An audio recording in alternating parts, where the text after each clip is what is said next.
رات کا 1 بجا تھا۔ گھنٹہ بھر برسنے کے بعد بارش تھم چکی تھی۔ میں چند منٹ پہلے ہی تھانے پہنچا تھا اور میں اکیلا واپس نہیں آیا تھا۔ میرے ساتھ کانسٹیبل فرید خان کے علاوہ نصیبہ بی بی، اس کا بھائی غفور احمد اور چودھری کا وفادار ملازم رمضان عرف رمزو بھی تھا۔ چودھری وحید اللہ کو ہم نے اس کی حویلی واقع صورت نگر پہنچانے کے بعد تھانے کا رخ کیا تھا۔ دراصل صورت نگر میرے تھانے کی جنوبی سمت میں اور سرکاری اسپتال بالکل شمالی جانب واقع تھا۔ اسپتال سے ہم سیدھے صورت نگر گئے تھے۔ چودھری کو حویلی پہنچانے کے بعد میں نے رمزو کی رہنمائی میں غفور احمد کے گھر پر چھاپا مار کر غفور، اس کی بہن نصیبہ کو اٹھا لیا تھا۔ رمزو کو میں نے اس لیے ساتھ رکھا تھا کہ اس کی موجودگی میں نصیبہ سے پوچھ گچھ کر سکوں۔ رمزو اس امر کا چشمدید گواہ تھا کہ نصیبہ رات میں چپکے ملنگ بابا کو سویٹ ڈش پہنچایا کرتی تھی۔ غفور احمد کی عمر لگ بھگ 55 سال رہی ہوگی۔ وہ شکل اور بات چیت سے ایک سیدھا سادہ اور معقول انسان نظر آتا تھا۔ وہ رات کے خود کو اور اپنی بہن کو یوں تھانے لائے جانے پر خاصا برہم دکھائی دیتا تھا۔ میں دراصل صرف نصیبہ کو اپنے ساتھ لانا چاہتا تھا، لیکن غفور بھی چلایا تھا۔ میں نے نصیبہ سے پوچھ گچھ شروع کرنے سے پہلے غفور سے کہا، چاچا تم ذرا باہر جا کر برآمدے میں بیٹھو، میں تھوڑی دیر بعد تمہیں اندر بلاتا ہوں۔ تھانے دار صاحب، پتہ نہیں آپ کو میری بہن پر کس قسم کا شک ہو گیا ہے۔ وہ جھنجھلاہٹ امیز انداز میں بولا، آپ یقین کریں اس بیچاری نے کوئی جرم نہیں کیا، یہ تو خود بڑی دکھوں کی ماری ہے، میرے پاس پڑی اپنی زندگی کے آخری دن پورے کر رہی ہے۔ اگر یہ ملنگ بابا کو کھانا وغیرہ کھلاتی رہی ہے تو اس میں خرابی کی کیا بات ہے؟ گاؤں کے اکثر لوگ ملنگ جی کے لیے کچھ نہ کچھ بھیجتے ہی رہتے ہیں۔ جب میں نصیبہ اور غفور کو اپنے ساتھ لے کر آ رہا تھا تو وہاں گھر میں سویٹ ڈش کے حوالے سے بات ہوئی تھی۔ غفور بھی اسی کھانے کا حوالہ دے رہا تھا۔ میں نے اس کی آنکھوں میں دیکھتے ہوئے نہایت ہی نرمی سے کہا، دیکھو چاچا، ملنگ بابا زہریلا کھانا کھانے سے ہلاک ہوا ہے، لہٰذا مجھے تو اپنی تفتیش مکمل کرنا ہے۔ کل صبح سے شام بلکہ رات تک جن لوگوں نے ملنگ بابا کو کھانے پینے کی کوئی شے دی ہے، میں ان سے ضرور پوچھ گچھ کروں گا۔ میں نے لمحاتی توقف کر کے گہری سانس لی، پھر اضافہ کرتے ہوئے کہا، اگر تمہاری بہن نے کچھ نہیں کیا تو تمہیں پریشان ہونے کی ضرورت نہیں، تم بے فکر ہو کر برآمدے میں بیٹھو۔ وہ بادل ناخواستہ میرے کمرے سے نکل گیا۔ میں نصیبہ کی جانب متوجہ ہو گیا اور اس کی آنکھوں میں دیکھتے ہوئے درست لہجے میں کہا، شرافت سے سچ بولنے کا ارادہ ہے یا مجھے سختی پر مجبور کرو گی؟ اس کے چہرے پر ایک رنگ سا آ کر گزر گیا۔ وہ گھبرائے ہوئے لہجے میں بولی، تھانے دار جی، میں نے کچھ نہیں کیا، مجھے معاف کر دے، میں یہاں سے جانا چاہتی ہوں۔ جب تم نے کچھ کیا ہی نہیں تو پھر معافی کس چیز کے لیے مانگ رہی ہو؟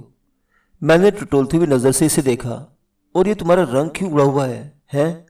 نصیبہ بی بی کی عمر 50 کے آس پاس رہی ہوگی۔ وہ عام سی شکل کی مالکہ ایک گھریلو عورت تھی۔ جب سے میں اسے ملا تھا میں نے اس کے رویے اور انداز میں ایک عجیب سا کھچاؤ، ایک نامعلوم سی ہچکچاہٹ اور ایک شک میں مبتلا کر دینے والی گریز نوٹ کیا تھا۔ یہ تمام تر کیفیت مجھے اس بارے میں سنجیدگی سے غور کرنے کی دعوت دیتی تھی۔ میرے استفسار کے جواب میں اس نے کہا، جناب آپ یقین کریں، ملنگ بابا کے قتل میں میرا کوئی ہاتھ نہیں۔ کیا تم کل رات میں ملنگ بابا کے لیے کھانے کی کوئی میٹھی شے لے کر پیپل کے درخت تلے گئی تھی؟ میں نے پوچھا۔ وہ ہچکچاہٹ امیز نظر سے مجھے دیکھنے اور کبھی رمزو کو دیکھنے لگی۔ میں نے جلدی سے کہا، یہ رمزو اس بات کا گواہ ہے کہ تم وہاں گئی تھی، اس نے تمہیں اپنی آنکھوں سے ملنگ بابا کو کھانے کا برتن دیتے ہوئے دیکھا تھا، اس لیے جھوٹ بولنے کا کوئی فائدہ نہیں۔ جی، وہ اس بات میں گردن ہلاتے ہوئے دھیمے انداز میں بولی، میں وہاں گئی تھی۔ کیا لے کر؟ میں نے اسے گھورنا جاری رکھا، بتاؤ تم وہاں کیا لے کر گئی تھی؟ کھیر تھی میرے پاس۔ وہ نہ جائے ماندن نہ پائے رفتن کی ایسی کیفیت میں نظر آتی تھی۔ ملنگ بابا کو کھیر بہت پسند تھی۔ برتن میں کھیر تھی اور کھیر میں زہر، میں نے زہر خط لہجے میں کہا، ہے نا؟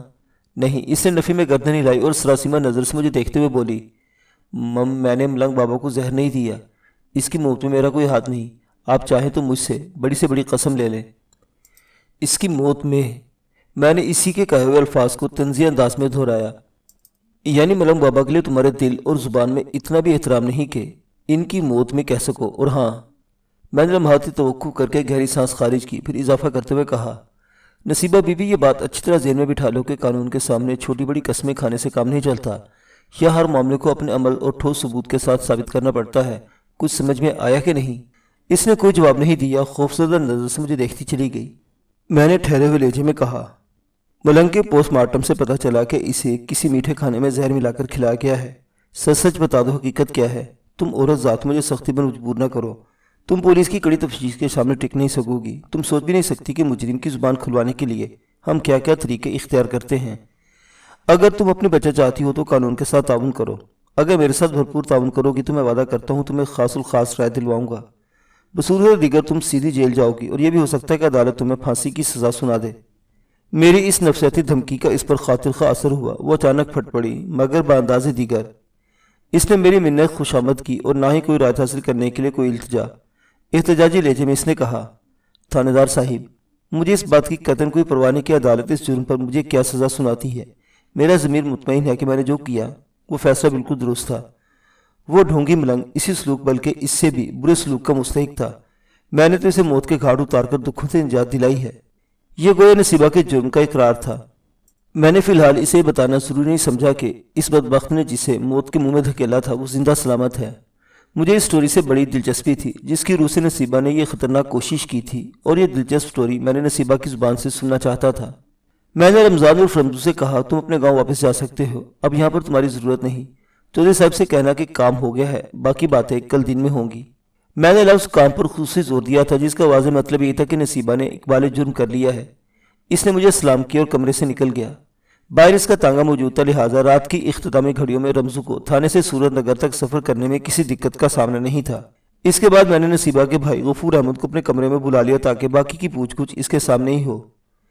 ایک مرتبہ پھر نصیبہ کی طرف متوجہ ہوا اور اس کی آنکھوں میں دیکھتے ہوئے سخت لہجے میں پوچھا، تم اس بات کا اقرار کرتی ہو کہ ملنگ بابا کو زہریلی کھیر کھلا کر تم نے موت کے گھاٹ اتارا ہے؟ ہاں میں اقرار کرتی ہوں، وہ بڑی بہادری سے بولی۔ غفور نے چونک کر اس کی طرف دیکھا اور سرسراتی ہوئی آواز میں بولا، نصیبہ یہ تم کیا کہہ رہی ہو؟ میں نے غفور احمد کو اسی مقصد سے کمرے کے اندر بلا لیا تھا کہ وہ بھی اپنی بہن کے کارنامے سے واقف ہو جائے۔ بھائی غفور، یہ سچ ہے کہ ملنگ بابا کو میں نے ہی قتل کیا ہے، نصیبہ نے اٹل لہجے میں کہا۔ لیکن اس نے تمہارا کیا بگاڑا تھا؟ غفور ہکا بکا رہ گیا۔ غفور، میں نے تمہی لہجے میں سے پکارا، تھانے دار تم ہو یا میں؟ جی۔ اب میں بالکل چپ رہوں گا، وہ فرما برداری سے بولا۔ چپ اختیار کرنا ہی تمہارے لیے مفید ہے غفور، میں نے ڈرانے والے انداز میں کہا، ورنہ شریک جرم ٹھہرا کر میں تمہیں بھی جیل بھجوا دوں گا۔ وہ سہمی ہوئی نظر سے مجھے دیکھنے لگا۔ میں نے دوبارہ نصیبہ کی طرف متوجہ ہوتے ہوئے پوچھا، تم نے ملنگ بابا کو کیوں قتل کیا؟ وہ مردود اسی لائق تھا، وہ نفرت آمیز لہجے میں بولی۔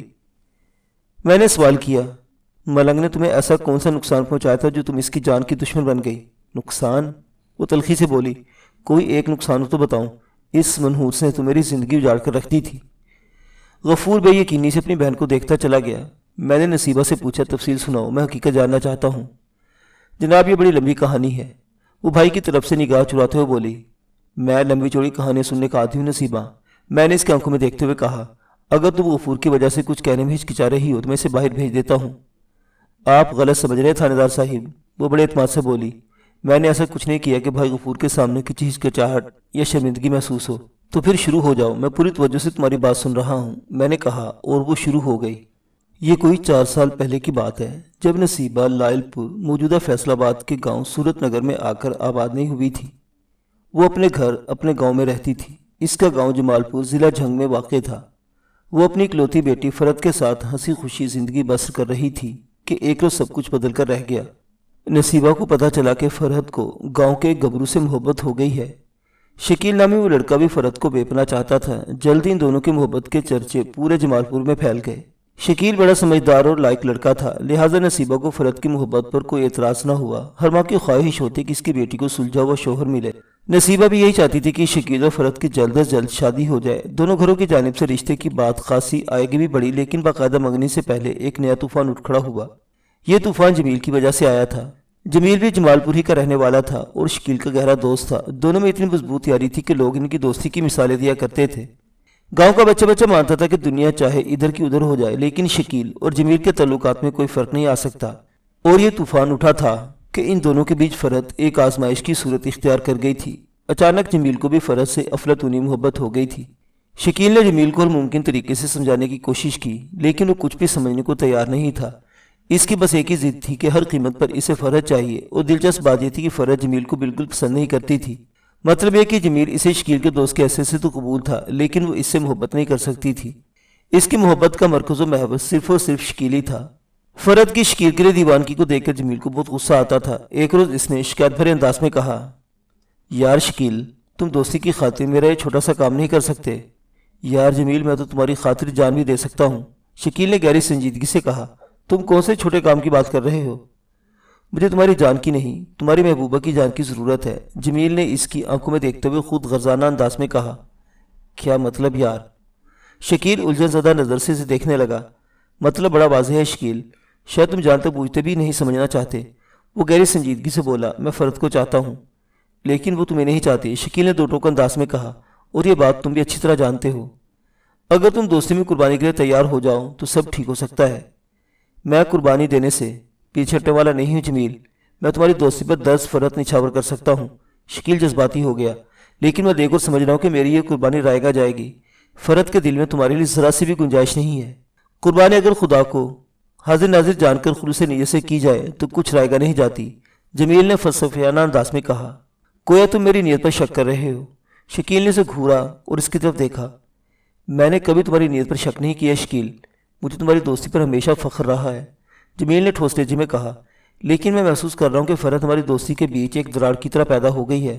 اگر تم نے میرے جذبات کا احساس نہ کیا تو یہ دراڑ ایک روز اتنی بڑھ جائے گی، بس اس سے آگے کچھ مت کہنا۔ شکیل اس کی بات کو مکمل ہونے سے پہلے ہی بول اٹھا، میں تمہاری دوستی کی خاطر فرت سے دستبردار ہونے کو تیار ہوں، اب تو خوش ہونا۔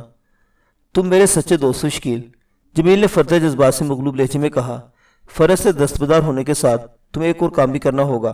ہاں بولو، کون سا کام؟ شکیل سوال نظر سے اسے دیکھنے لگا۔ جمیل نے ٹھہرے ہوئے لہجے میں کہا، یہ حقیقت ہے کہ فرحت تمہیں بے انتہا چاہتی اور مجھے ناپسند کرتی ہے۔ تم اس لیے اس بات کے لیے مجبور کرو گے کیونکہ تمہیں بھول کر مجھے چاہنے لگے۔ میں جانتا ہوں وہ تمہاری بات کو حرف آخر سمجھتی ہے۔ جمیل فرحت کے اصول کی ضد میں یہ بھی بھول گیا تھا کہ محبت زبردستی کا سودا نہیں۔ ان لمحات میں خود غرضی کی انتہا کو پہنچا ہوا تھا، لیکن دوسری جانب ایک سچا دوست تھا، وہ دوستی کی معراج کو سمجھتا تھا۔ لمحاتی غور و فکر کے بعد اس نے کسی عظیم فاتح کے سے اعتماد کے ساتھ کہا، ٹھیک ہے جمیل، تم بالکل مطمئن ہو جاؤ، میں فرحت کو ہر بات اچھی طرح سمجھا دوں گا۔ شکیل نے اپنے دوست سے جو کہا تھا وہ آنے والے دنوں میں کر کے اور نبھا کے بھی دکھا دیا ہے۔ کچھ عرصے کے بعد فرحت اور جمیل کی شادی ہو گئی۔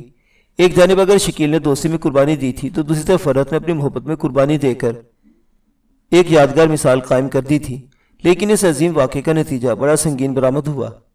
شادی کے ایک ہفتے بعد فرحت کو بڑا خوفناک بخار چڑھا اور وہ 24 گھنٹے بے ہوش رہنے کے بعد چل بسی۔ فرحت کی موت نے شکیل کا دماغ الٹ دیا اور وہ دیوانوں کی طرح پورے گاؤں میں چکراتا پھرتا۔ پھر ایک روز اچانک وہ جبال پور سے غائب ہو گیا۔ اس کے بارے میں کسی کو کچھ پتہ نہیں کہ وہ کہاں ہے اور کس حال میں ہے۔ نصیبہ کی تو جیسے دنیا ہی لٹ گئی، اس کی زندگی فرحت کے گرد گھومتی تھی۔ جب زندگی کا مرکز اور محوری باقی نہ رہے تو کوئی کب تک مدار میں زندہ رہ سکتا ہے؟ وہ بھی شدید بیمار پڑ گئی۔ جمال پور میں نصیبہ کا کوئی قریبی رشتہ دار نہیں تھا، لہٰذا غفور اسے اپنے ساتھ صورت نگر لے آیا۔ پچھلے 3 سال سے اپنے بھائی کے ساتھ رہ رہی تھی۔ حالات چاہے کیسے بھی انداز میں پیش آئے ہوں، لیکن اپنی تباہی و بربادی کا ذمہ دار صرف اور صرف شکیلی کو سمجھتی تھی۔ جب انسان کا ہنستا مسکراتا چمن اجڑ جائے تو وہ دوسروں کی قربانی اور اثار کو سمجھنے کی صلاحیت کھو بیٹھتا ہے۔ اسے جب کئی سال کے بعد نصیبہ نے شکیل کو ملک بابا کے روپ میں صورت نگر کے باہر پیپل کے درخت کے نیچے بیٹھے دیکھا تو اسے اپنے انتقامی جذبات پر اختیار نہ رہا۔ شکیل نہیں جانتا تھا کہ وہ اپنی دیوانگی میں نگری نگری پھرتا ہوا اتفاق سے ایک ایسے گاؤں میں آ گیا ہے جہاں بسنے والے انسانوں میں سے ایک انسان کے دل میں اس کے لیے شدید نفرت ہے۔ اتنے عرصے میں شکیل کا رنگ و روپ اور حلیہ بالکل بدل کر رہ گیا تھا، لیکن اس انداز میں بھی نصیبہ نے اسے پہچان لیا۔ اگر شکیل کو اپنے ماحول اور گرد و نواح کا احساس ہوتا تو وہ بھی یقیناً نصیبہ کو پہچان لیتا، لیکن وہ ملنگ بننے کے بعد اپنے آپ سے بیگانہ ہو چکا تھا۔ چنانچہ وہ نصیبہ کی لائی ہوئی سویٹ ڈش بڑے مزے سے کھاتا رہا اور ایک روز نصیبہ نے اپنی منصوبہ بندی کے مطابق زہریلی کھیر اس کے معدے میں اتار دی۔ وہ شیطان میری فرحت کا قاتل تھا۔ نصیبہ نے اپنی بات کے اختتام پر پرجوش لہجے میں کہا، میں نے اسے زہر دے کر ایک نیک کام کیا ہے۔ اگر وہ فرحت کو جمیل سے شادی کرنے پر مجبور نہ کرتا تو آج میری فرحت زندہ ہوتی۔ آپ اس جرم میں مجھے پھانسی بھی لگا دے تو مجھے کوئی افسوس نہیں ہوگا، میں بڑے سکون سے مروں گی۔ میں نے اپنی فرحت کا انتقام لے لیا ہے۔ تم زندہ رہو گی نصیبہ، میں نے ٹھہرے ہوئے لہجے میں کہا، کیونکہ تمہیں پھانسی نہیں دی جا رہی۔ جی کیا مطلب؟ وہ حیرت بھری نظر سے مجھے دیکھنے لگی۔ مطلب یہ کہ تم ملنگ بابا کے قاتل نہیں ہو۔ پھر اس شیطان کو کس نے مارا ہے؟ کسی نے بھی نہیں، اور وہ شیطان نہیں بلکہ عظیم انسان ہے۔ تمہاری اطلاع کے لیے بتاتا چلو کہ ملنگ بابا کو ڈاکٹروں نے بچا لیا ہے، وہ زندہ ہے۔ نصیبہ کا منہ حیرت سے کھل گئی۔ یہ آپ کیا کہہ رہے ہیں؟ میں نے نہایت ہی مختصر مگر جامع الفاظ میں نصیبہ کو تازہ ترین صورتحال سے آگاہ کر دے اور آخر میں کہا، نصیبہ، جن لوگوں میں قربانی کا جذبہ ہوتا ہے وہ زندگی کے کسی محاذ پر شکست نہیں کھاتے۔ شکیل اپنی دوستی میں جو کچھ بھی کیا وہ بظاہر انتہائی بےہودہ اور غلط لگتا ہے، لیکن حقیقت یہ ہے کہ وہ دوستی کے مفہوم سے اچھی طرح آگاہ تھا، اور تمہاری بیٹی فرحت بھی محبت کی حقانیت کا ادراک رکھتی تھی۔ جو کچھ ہوا اسے بھول جاؤ، اب وہ دونوں اپنی بڑی اچھی جگہ پر ہیں۔ اگر تم چاہتے ہو کہ تمہاری فرحت اس دنیا میں خوش رہے تو ملنگ بابا شکیل کی طرف سے اپنا دل صاف کر لو۔ میں نے ملنگ بابا کے بارے میں جتنا کچھ سنا ہے اس سے میں اس نتیجے پر پہنچا کہ اللہ اس بندے سے بہت خوش ہے اور جب اس کی ذات پاک نے اس کی زبان اور دعا میں تاثیر پیدا کر دی ہے، قربانی کا صلہ خدا ہی دے سکتا ہے۔ نصیب اور اس کا بڑا بھائی آنکھیں پھاڑ کر اس طرح مجھے دیکھنے لگے جیسے میں کوئی تھانہ انچارج نہیں بلکہ کوئی دینی مبلغ ہوں۔ معزز سامعین حضرات، ملک صاحب کی تفتیشی کہانی آپ کو کیسی لگی؟ اپنی آراء کا اظہار کمنٹ باکس میں کیجیے گا۔ اللہ حافظ۔